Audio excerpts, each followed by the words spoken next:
Hello guys, আসসালামু আলাইকুম। এই মুহূর্তে আমি একটা তরকারি মার্কেটে এসেছি মালদ্বীপ। তো আমি এক বাংলাদেশের ভাই ব্যবসায়ী এই জায়গায়, তার সাথে কিছু আলোচনা করব আপনাদের কাছে।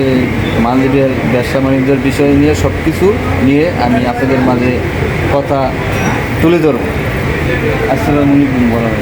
ওয়ালাইকুম আসসালাম রহমতুল্লাহি ওয়া বারাকাতুহু। কেমন আছেন ভাই? এই তো ভাই, আলহামদুলিল্লাহ ভালো। আপনি কেমন আছেন? আমার পরিচিতি ভাই দেখতেছেন, এই তো কী বলবো আর বলার কিছু নেই। লক্ষ লক্ষ টাকায় মায়ের ব্যবসা বাণিজ্য পরিস্থিতি খুবই খারাপ। এই যে দেখেন, এটি দেখেন, সব কিছু ডিসপ্লে সব যা ছিল সব বাঙালি মার্কেট। বাঙালি হিসাবে মার্কেটটা পরিচিত আছে। আমি না বাঙালি মার্কেট হিসাবে এটা পরিচিত। তো বাইকজন লোক ধরা গেছে, চারজন আমরা বাইসে গেছি। কার্টুনে চলে গিয়ে আলহামদুলিল্লাহ আল্লাহ সাহায্য করছে। তো যাই হোক, ব্যবসা বাণিজ্য তেমন ভালো না আর কি, খুবই মন্দ। আমরা ডাইল ভাত খায় বাইসে খাওয়ার মতো কোনো ব্যবস্থা আমি দেখতেছি না আর কি। কারণ দেশে কিনে না হইলে মাল না আনতে পারলে বাইরে বাইরে পুলিশে ঘন্টার পর ঘন্টা অ্যাটাক করতেছে। খুবই পরিচিত শিকারের মাধ্যমে আছে এই পরিস্থিতি আমি এরকম না। আমাদের এখন এক সময় ব্যবসা পরিস্থিতিটা এরকম ছিল, জমজমাট ছিল। আলহামদুলিল্লাহ এই মার্কেট থেকে আমরা প্রায় মধ্যবিত্ত ফ্যামিলির থেকে আমরা মোটামুটি বহুত কিছু আগায় গেছিলাম। কিন্তু এখন দেখা যাচ্ছে ওই গতকালকে আগাকালকে বাংলাদেশে টাকা এনে রুম ভাড়া দিচ্ছি, খাচ্ছি। কী করবো কিছু করার নাই। তো এই বাইকজনের না করে আমরা সাইড কার্টনের দিক থেকে রুকে আসছিলাম, আল্লাহ সাহায্য করছে আর কি। আমি কিছু করার নাই। থাকতে হইলে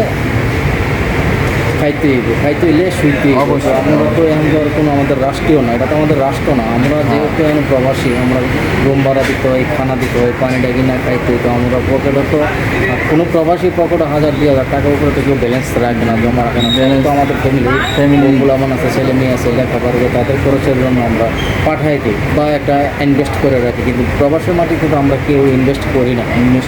তো কেন করি না? এটা হলো আমরা যেহেতু সংসার রেখে আসছি, আমরা সংসার জমা করাটাই সবচেয়ে উত্তম মনে করতাম। যেমন আমাদের পকেটেও টাকা নাই, ব্যবসা বাণিজ্য বন্ধ। আমাদের নাগরিক ভাইদের কাছে আমার আবেদন, যারা কোম্পানির নাম ছাড়া কেউ ফ্রিতে বা কারো কিছু উদ্যোগ নিয়ে নিজের উদ্যোগে কেউ প্রবাসের মাটিতে ব্যবসা বাণিজ্য করবেন না। তাইলে এই দেখেন, এই সবই আমাদের বাংলাদেশে বলেছিল এবং সব লক্ষ এইগুলো সব না ড্যাম ভিউজ।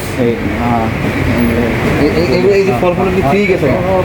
পুরো স্টাইল আছে, নতুন নাম মানে এরা কি গেছে? দেখেন প্রিয় ভিউজ বন্ধুগণ, আমি এই যে বড় ভাই যা বললো, এই জায়গায় সব বাংলাদেশের ব্যবসায়ী বাইরে আগে বিজনেস করতো, ফলগুলো তরকারি ভেজিটেবল এই সব কিছু দেখতো। তারা ফ্রি বিষয় থাকে আর কি মালদ্বীপের একজনের মাধ্যমে ব্যবসাগুলো করতো।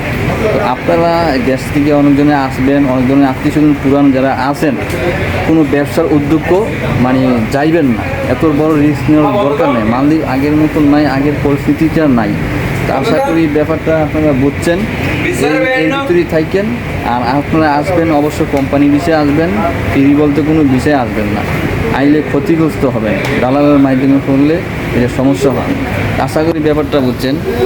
অল্প তাড়াতাড়ি মালদ্বীপ সকল প্রবাসী ভাইদেরকে বলছি, যারা বিজনেস করবেন বা করা আগ্রহী আছে, আবার তো অফ রাখেন। কারণ খুবই পরিস্থিতি খারাপ, আমি জানি, আপনারা যেন সবাই জানেন। অবশ্যই তাই আপনাদের কাছে আকুল আবেদন, এই মুহূর্তে আপনারা কেউ কিছু লড়াচড়া করবেন না, হইচই করবেন না, নীরবতা পালন করুন, আল্লাহর কাছে সাহায্য কামনা করুন। এই বলে আমি যেটা নিচ্ছি। আসসালামু আলাইকুম। অসংখ্য ধন্যবাদ ভাই আপনাকে বিশেষ। আর ভাই যা বললো অবশ্যই মনোযোগের সাথে শুনছেন, অবশ্যই এইভাবে কাজ করবেন। যে অবস্থায় আছেন, ব্যবসা যদি ডাউন থাকে, ব্যবসা থেকে দূরত্ব থাকেন, অন্য কাজে থাকেন, নীরবতা থাকেন, না হলে একটা ভয়াবহ অবস্থা। আপনি যদি আপনার ফ্যামিলি চলে, সব কিছু চলে। আশা করি ব্যাপারটা বুঝছেন। সব কিছু যারা মালে আছেন তদন্ত করে হিসাবে সেইটা থাকেন, সবাই ভালো থাকেন, সুস্থ থাকেন। আর অবশ্য দেশ থেকে যেসব বাইরে আসতে চান, কোম্পানির মাধ্যমে আসবেন, কোনো ফ্রি নামে কোনো বিষয়ে আসবেন না। আশা করি ব্যাপারটা বুঝছেন। সবাই ভালো থাকেন, সুস্থ থাকেন। এটির মাধ্যমে আমি জামাল এই মুহূর্তে বিদায় নিলাম। খোদা হাফেজ, বাই বাই।